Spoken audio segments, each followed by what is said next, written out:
ஒரு ஊரில் ஆறுமுகம் என்று ஒருவர் வாழ்ந்து வந்தார்.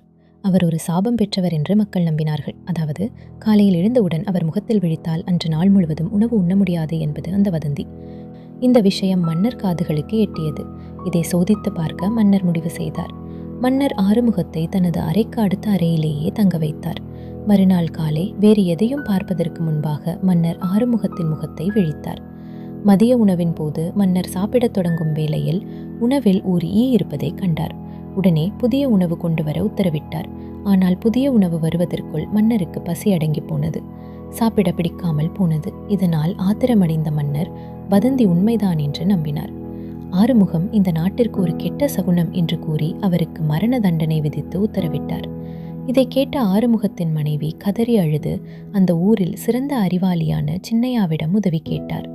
மரண தண்டனை நிறைவேற்றப்படுவதற்கு முதல் நாள் இரவு சின்னையா ஆறுமுகத்தை சந்தித்து அவர் காதில் ஒரு ரகசியத்தை சொன்னார்.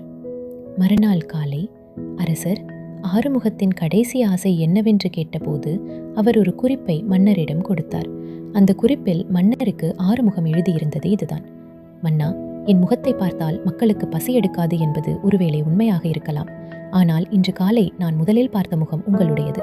உங்களை பார்த்ததால் நான் இப்போது என் உயிரையே இழக்கப் போகிறேன்.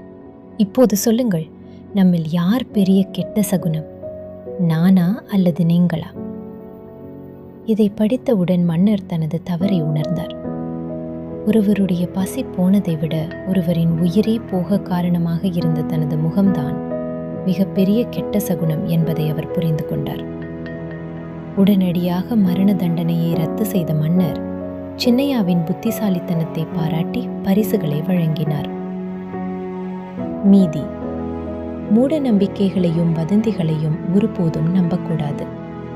எந்த ஒரு முக்கிய முடிவை எடுக்கும் முன்பும் அறிவை பயன்படுத்தி சிந்திக்க வேண்டும்.